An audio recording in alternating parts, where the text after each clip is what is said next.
Assalamualaikum warahmatullahi wabarakatuh. Perkenalkan, nama saya Muhammad Faris Nur Isna Adinegoro dengan NIM 1807122. Di sini saya akan mempresentasikan tentang teknik pembinaan kedisiplinan kelas. Teknik pembinaan kedisiplinan kelas. Ada 3 konsep disiplin, yaitu konsep otoritarian, konsep permisif, dan konsep terbimbing. Kali ini akan dibahas mengenai setidaknya terdapat 3 macam teknik pembinaan kedisiplinan peserta didik, sebagaimana yang dituliskan oleh Nova Ardi Wiyani pada manajemen kelas. Selanjutnya ada teknik pembinaan peserta didik. Yang pertama ada teknik external control. Teknik external control merupakan suatu teknik yang mana disiplin peserta didik haruslah dikendalikan dari luar peserta didik. Nah, dalam teknik ini, peserta didik di dalam kelas senantiasa harus diawasi, dikontrol agar tidak terbawa dalam kegiatan yang deduktif dan tidak produktif. Jadi, menurut teknik ini, peserta didik di dalam kelas harus terus-menerus didisiplinkan dan jika perlu ditakuti dengan hukuman dan hadiah. Hukuman yang diberikan kepada peserta didik yang tidak disiplin di dalam kelas, sedangkan hadiah yang diberikan kepada peserta didik yang disiplin di dalam kelas. Yang kedua ada teknik internal control. Teknik internal control merupakan kebalikan dari teknik external control. Internal control mengusahakan agar peserta didik dapat mendisiplinkan diri sendiri di dalam kelas. Nah, dalam teknik ini, peserta didik disadarkan akan pentingnya disiplin. Sesudah peserta didik sadar, ia akan mawas diri serta berusaha mendisiplinkan diri sendiri.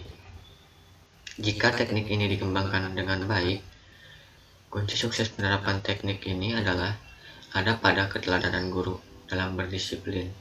Mulai dari disiplin waktu, disiplin mengajar, disiplin berkendara, disiplin beribadah, dan lainnya. Guru sebagai manajemen kelas tidak dapat mendisiplinkan peserta didik di dalam kelas jika guru sendiri tidak berperilaku disiplin. Yang ketiga, ada teknik kooperatif kontrol. Dalam teknik kooperatif kontrol ini, antara guru sebagai manajemen kelas dengan peserta didik harus saling bekerja sama dengan baik dalam menegakkan disiplin di dalam kelas. Guru dan peserta didik wajib membuat semacam kontrak perjanjian. Aturannya kedisiplinan yang harus ditaati bersama. Sanksi-sanksi atas interdisipliner atau ketidakdisiplinan juga dibuat serta ditaati bersama. Nah, kontrak perjanjian ini sangatlah penting karena dengan cara demikian, guru dan peserta didik dapat kerjasama dengan baik dan kerjasama tersebut akan membuat peserta didik merasa dihargai. Sekian dari saya, mohon maaf bila ada kesalahan. Selanjutnya akan dilanjutkan oleh presentasi selanjutnya. Assalamualaikum warahmatullahi wabarakatuh. Saya Ovia Yunda dengan NIM 1807077. Di sini saya akan melanjutkan pematerian yang selanjutnya, yakni mengenai penerapan kedisiplinan kelas. Seperti yang sudah dijelaskan oleh Saudara Faris sebelumnya, bahwa dalam pembinaan kedisiplinan kelas itu ada 3 teknik. Nah, dari situ kita akan bertanya, mana sih teknik yang paling baik? Jawabannya adalah tidak ada. Mengapa tidak ada? Karena setiap teknik memiliki kelebihan dan kelemahannya masing-masing. Oleh karena itu, dalam penerapannya, guru sebagai manajer kelas harus mampu untuk menggabungkan ketiga teknik tersebut agar lebih efektif. Yang dapat guru lakukan yakni diantaranya, yang pertama, guru mencontohkan perilaku yang baik kepada peserta didik. Nah, maksudnya adalah sebelum mendisiplinkan peserta didik, guru harus mendisiplinkan dirinya terlebih dahulu. Jadi, guru harus menunjukkan bagaimana sih cara berperilaku yang baik, bagaimana sih perilaku yang disiplin itu. baik itu di kelas, di lingkungan sekolah, maupun di lingkungan sekitar. Yang kedua, guru memisahkan peserta didik dari perilakunya. Maksudnya, ketika peserta didik tidak disiplin atau berbuat yang tidak baik, yang guru tidak suka itu bukan peserta didiknya, tapi perilaku peserta didik tersebut. Nah, dengan cara pandang yang demikian, guru dapat memfokuskan untuk mencari pemecahan masalah dari perilaku buruk tersebut, bukan hanya sekedar memberikan hukuman ataupun memberikan konsekuensi yang tidak bermakna. Lalu yang ketiga, yakni guru membuat peserta didik menerima tanggung jawabnya. Misalkan saja, ketika ada peserta didik yang mengganggu jalannya kegiatan pembelajaran, daripada menghukumnya langsung, guru dapat meminta peserta didik tersebut untuk menghentikan aksinya terlebih dahulu. Jika upaya tersebut belum berhasil, guru dapat memanggil peserta didik tersebut untuk diajak berbicara. Kemudian memintanya untuk menandatangani kontrak perjanjian di mana dia setuju untuk tidak mengulangi perbuatan buruknya serta bersedia bertanggung jawab sepenuhnya terhadap apa yang telah dia lakukan. Yang keempat, guru sebaiknya dapat menemukan solusi atas perilaku peserta didik yang tidak diharapkan daripada memberikan konsekuensi.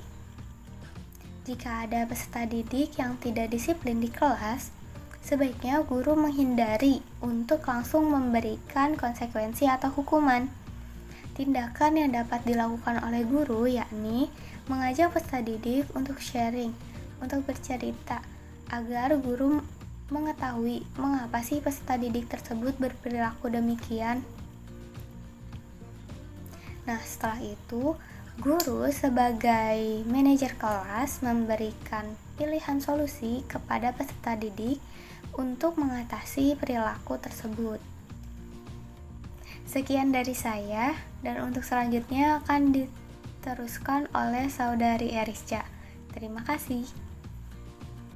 Assalamualaikum warahmatullahi wabarakatuh.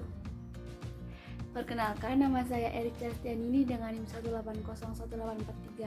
Di sini saya akan menjelaskan mengenai menggabungkan ketiga teknik pembinaan secara efektif dengan melakukan hal-hal berikut ini. Keenam, ada guru memberikan umpan balik yang positif kepada siswanya yang bertambah baik.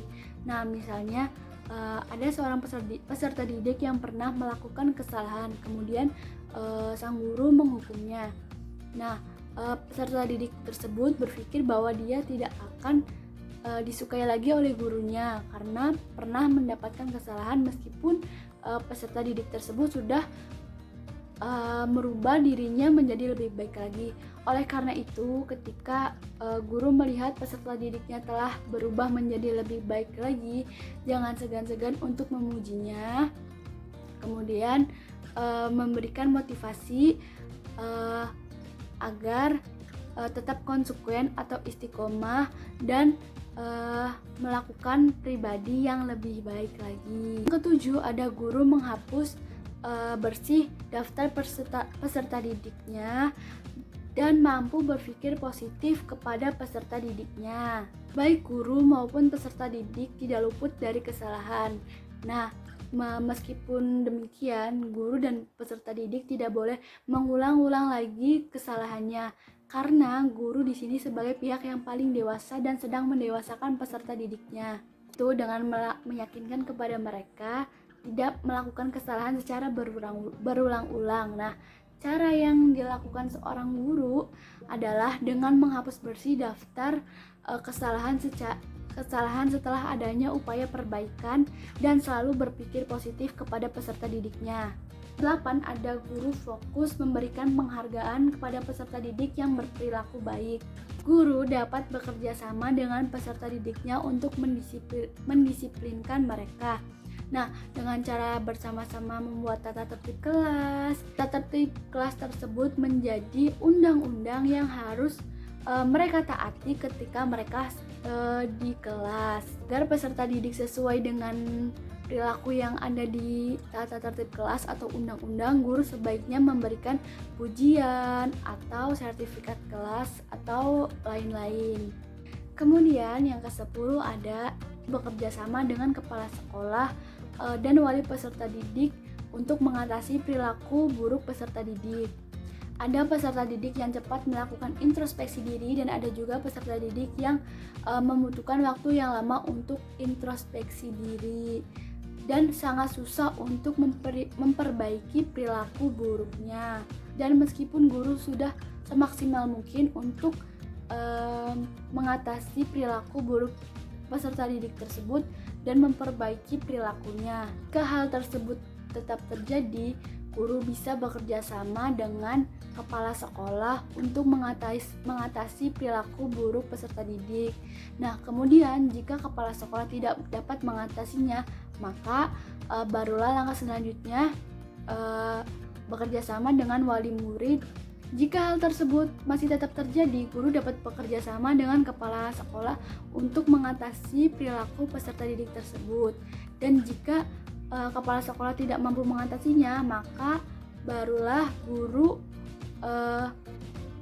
bekerja sama dengan wali peserta didik tersebut untuk mengatasinya.